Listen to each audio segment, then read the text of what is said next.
Sa lahat talaga ng vlog ko, ito na yata yung pinaka-random. Una sa lahat, mayad na adlaw sa Intiro.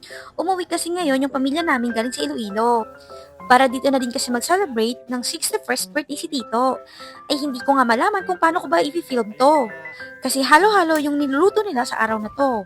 May gumagawa nitong inunon pero hindi ko naman alam kung anong pangalan nito sa Tagalog.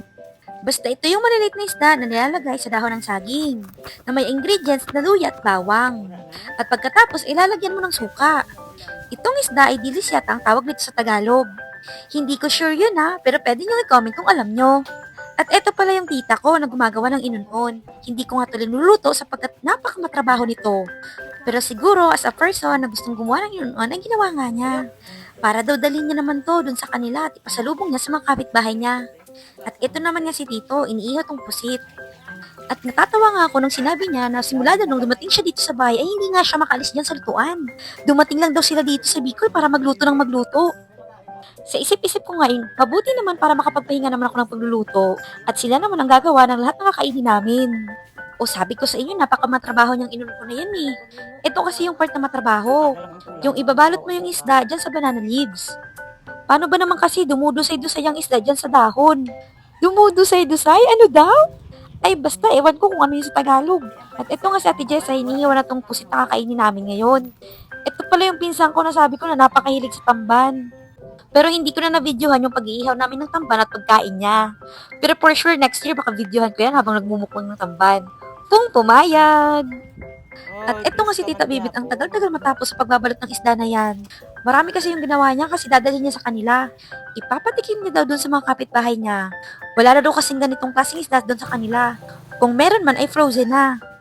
Yung dito daw kasi galing sa amin ay napakasariwa at masarap gawin ganito. Sabi ko nga ay baka mapuno na yung luggage nila kasi ang dami nilang dadalhin papuntang Iloilo. Pero mukhang nag-save talaga ng space sila para sa mga pasalubong. Yung mga ganitong klaseng pasalubong, yung wala sa kanila. Hindi din naman daw kasi ito madaling masira kasi may suka. Kaya pwedeng-pwede daw kahit damihan niya pa yung ginawa niya. Tinanong ko nga yung isa kong tito kung magkano yung bilihan ng ganito dito sa amin. Sabi niya yung isang piraso daw ng kanya ay 15 pesos. Sabi ko ay napakamura naman pala ng bintahan niyan tapos paproseso pa. Sabi ko nga kung ako yung magluluto ay gagawa na lang ako ng adobo. Kasi yung adobo ay ilalagay mo lang naman yung mga ingredients tsaka pwede mo nang isa lang. Ito ay may papalot-palot pa ng banana leaves. Tapos ay bibili lang sa'yo ng 15 pesos. Parang ang hirap naman ibenta ng 15 pesos yung isa nito. At eto nga, pumasok ako dito sa loob ng bahay namin at nakita ko tong dalawang pinsan ko na sobrang busy sa cellphone nila. At eto na pala yung inuna, isa lang na. Tapos ako eto, tinawag naman ako ni Papa dyan sa labas. Kasi maghihiwa pala siya ng isda na pipirituhin. Yung tawag pala sa isdang bay tangigi. Dadalhin din to nila tita. Tapos yung iba, uulamin naman namin.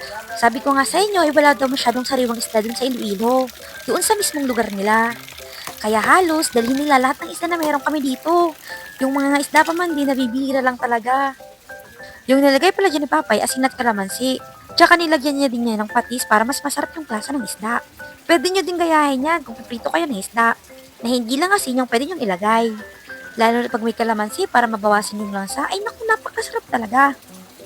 Tapos, syempre, i-mix yung mabuti para maghalo-halo yung ingredients na mismo sa isda.